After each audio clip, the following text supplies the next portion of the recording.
Овдека ќе покажеме некои интересни чартови од 2000 година.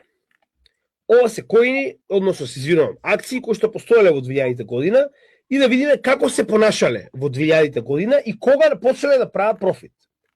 Еве ќе ставиме на месечно ниво за да не биде. Да видиме дали е тоа така. Дали кога цената многу долго стагнира, тоа не значи дека компанија има вредност или дека ќе порасне. Ајде вака сега. 2000 година.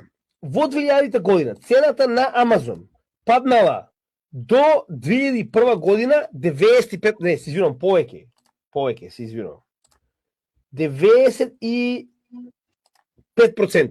Така.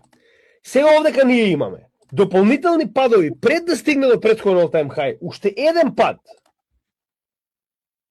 од 57% и уште еден пад од 65%. Така, што значи дека цената на Амазон од 2000 година па до 2010 година тапкала уместо со неколку пати поголем пат од 50, 60, 70%.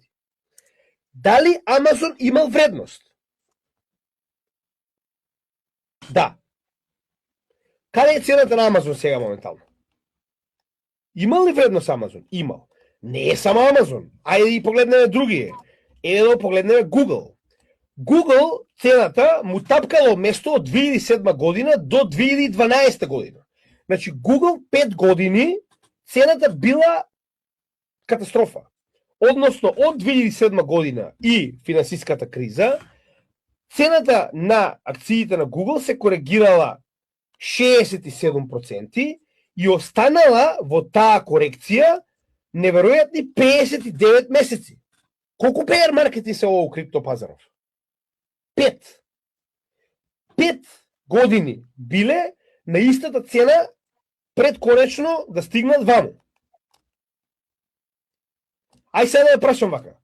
5 години bear маркет се исплаќа ли да одржите Google како акција? Со оглед на фактот дека не, значи нема да сметаме од дното, ќе сметаме од 5 години сте го држале, сте го купиле на апсолутниот врв. 5 години. На апсолутниот врв сте ја купиле акцијата на Google. И пораснала 2000%. Во традиционални финансии ова е научна фантастика.